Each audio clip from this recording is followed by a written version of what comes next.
बचपन से स्कूल में मैं एक एवरेज स्टूडेंट बनकर रहा हूँ। 10th तक तो पढ़ाई ठीक ठाक चल रही थी। 11th में पढ़ने का ट्राई किया बट ऐसा हो नहीं पाया जैसा सोचा था। 12th में भी थोड़ा ट्राई किया बट स्टिल स्कोर 75%। हर तरफ से मुझे बस एवरेज स्टूडेंट का टैग मिलकर रह गया।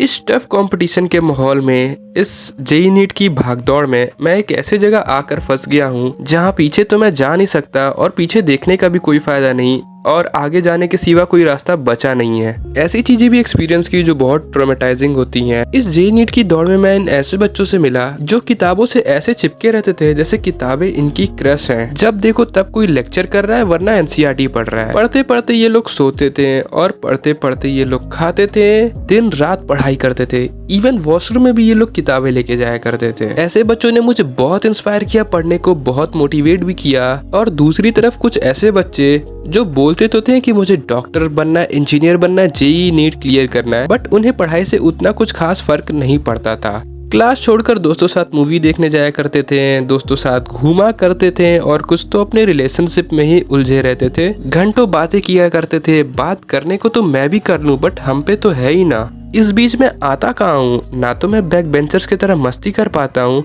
और ना ही मैं टॉपरों जैसा पढ़ पाता हूँ। ऐसा नहीं है कि मैं पढ़ता नहीं हूँ, पढ़ता तो हूँ, मगर कभी कभी शॉर्ट्स भी देख लेता हूँ और थोड़े सोशल मीडिया से भी लिंक्ड हूँ। डिलीट तो कई बार किया लेकिन कुछ टाइम बाद वापस इंस्टॉल किया, थोड़ी देर के लिए किया और फिर बाद में रिग्रेट फील हुआ। So let's watch in detail why N average student suffers the most. तो अभी हम लोग बेसिक बातों को एनालाइज करेंगे। वो बस एक शॉर्ट स्टोरी थी एवरेज स्टूडेंट के पर्सपेक्टिव से। So let's dive into detail. तो पहला टॉपिक जो है वो है रिसोर्सेस। एक बच्चा जो अभी अभी क्लास 6th में एंटर करता है, उसके पेरेंट्स ने उसे आकाश इंस्टीट्यूट ज्वाइन करवाया फॉर हिज नीट प्रिपरेशन। अब वहाँ पर उसकी अच्छे से केयर की जा रही है, उसको पर्सनल गाइडेंस प्रोवाइड कर रहे हैं और साथ ही साथ स्टडी मटेरियल भी दिए जा रहे हैं, वो भी क्लास 6th से। अब दूसरी साइड एक ऐसा बच्चा जो 10th तक कोई आइडिया नहीं वो क्या पढ़ रहा है, किस लिए पढ़ रहा है। 11th में आके उसे नीट जेईई के बारे में पता चलता है। अब ये दोनों सेम क्लास में हैं और एक दूसरे से कॉम्पीट कर रहे हैं। अचानक से family pressure, lack of guidance और वो भी डिसेंट स्कोर करने वाला बच्चा उसके सामने जैसे पहाड़ ही खड़ा कर दिया गया है। और ये रियलाइजेशन उसे काफी लेट होती है, तब तक 11th भी बीत चुका रहता है। किसी को क्लास 6 से तुम स्पून फीडिंग करा रहे हो,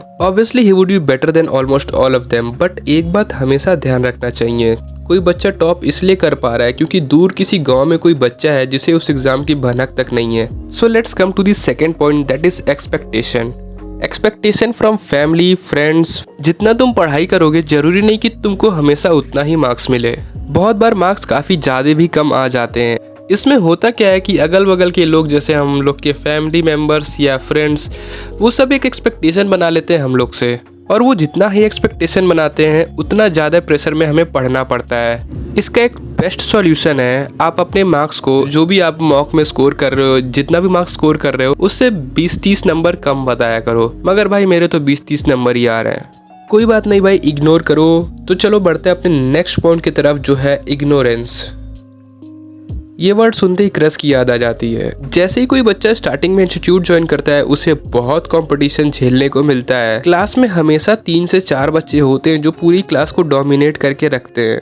अब इसमें होता क्या है कि टीचर की नज़र सिर्फ उन 3-4 बच्चों के ऊपर ही रहती है और बाकी के बच्चे जैसे मतलब भाड़ में जाए उनके लिए। बहुत से बच्चे जो पोटेंशियल रखते हैं एग्जाम को चीज करने का, they are overshadowed by the 3-4 toppers of the class, क्योंकि उनके तरफ टीचर का ध्यान जाता ही नहीं है। बस उन्हें हल्के से धक्के की जरूरत होती है ताकि वो अपना ट्रू पोटेंशियल अनलॉक करें। तो चलिए गाइज अब हम लोग बढ़ते हैं अपने नेक्स्ट पॉइंट की तरफ जो है क्वालिटी कंटेंट।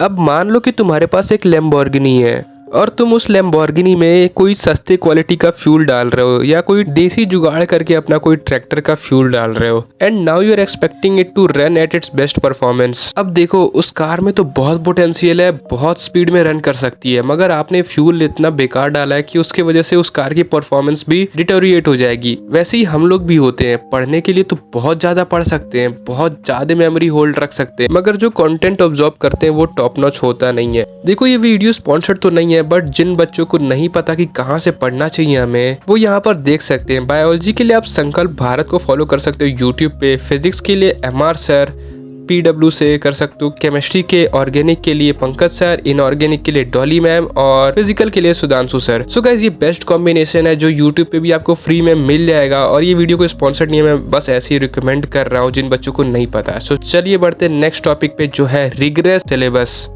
ये सिलेबस 2 साल में भी कवर करना बहुत मुश्किल है और 1 साल में तो बहुत ही ज़्यादा मुश्किल हो जाता है, दिन रात पढ़ना पड़ता है। प्लस रिवीजन एक मेजर प्रॉब्लम फेस करने को मिलता है। सो ये कुछ प्रॉब्लम्स है जो एक एवरेज स्टूडेंट को फेस करने को मिलता है throughout their competitive period and इससे ओवरकम करने का बस एक तरीका है, don't be an average student.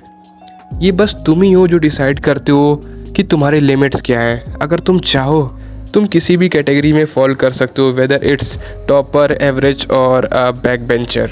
So hope you enjoyed it, keep pushing yourself my king.